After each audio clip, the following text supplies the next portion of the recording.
Shalom, selamat pagi jemaat Tuhan. Kita akan mendengarkan firman Tuhan. Sebelumnya kita satu di dalam doa. Bapa di surga, kami mengucap syukur untuk kebaikan Tuhan dalam hidup kami. Anugerah-Mu memampukan kami untuk boleh ada sampai saat ini.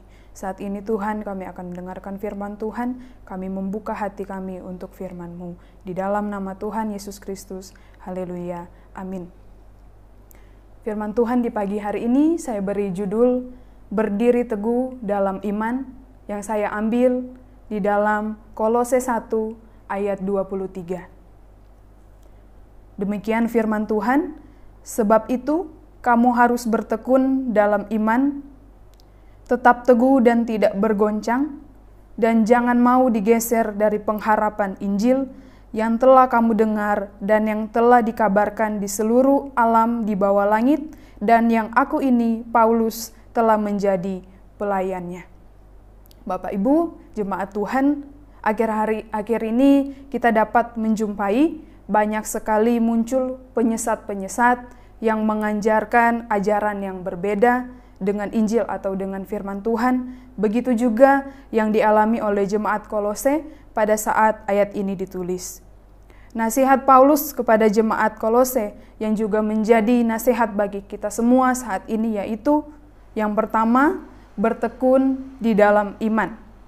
Bapak Ibu jemaat Tuhan, kita adalah orang yang percaya kepada Tuhan, yang telah menerima keselamatan daripada Tuhan. Bertekun dalam iman maksudnya bukan bertekun untuk mendapatkan keselamatan, tetapi justru karena kita telah diselamatkan, kita harus menunjukkan bukti dengan mempertahankan pengakuan iman kita dan dengan melakukan pertobatan setiap hari. Kata bertekun memiliki arti tetap pada posisi yang sama, kemudian bertahan dan dilakukan terus-menerus setiap hari. Jadi bertekun bukan dilakukan sesekali, tetapi terus-menerus setiap hari yang kita harus lakukan. Kedua, iman yang teguh dan tidak bergoncang. Bapak Ibu jemaat Tuhan memiliki iman yang teguh atau kokoh dan tidak mudah digoncangkan. Iman yang tidak mudah terpengaruh dengan ajaran-ajaran yang palsu atau ajaran-ajaran yang sesat saat ini. Kita dapat mengetahui ajaran itu benar atau tidak adalah apakah ajaran itu sesuai dengan firman Tuhan atau tidak. Ajaran yang tidak sesuai dengan firman Tuhan jelas adalah ajaran yang sesat. Iman kita, Bapak Ibu, harus berdasarkan pada iman di dalam Yesus Kristus. Yang ketiga, iman yang tidak mau digeser dari pengharapan Injil.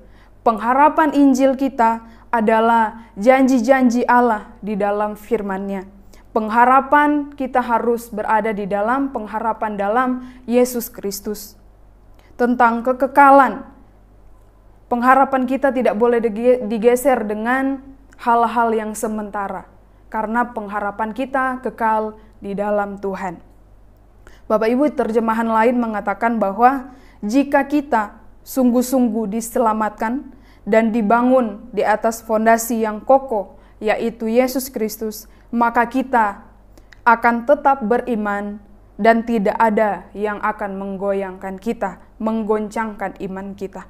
Bapak Ibu jemaat Tuhan, memiliki iman di dalam Yesus Kristus dan pengharapan di dalam Yesus Kristus adalah suatu kebenaran.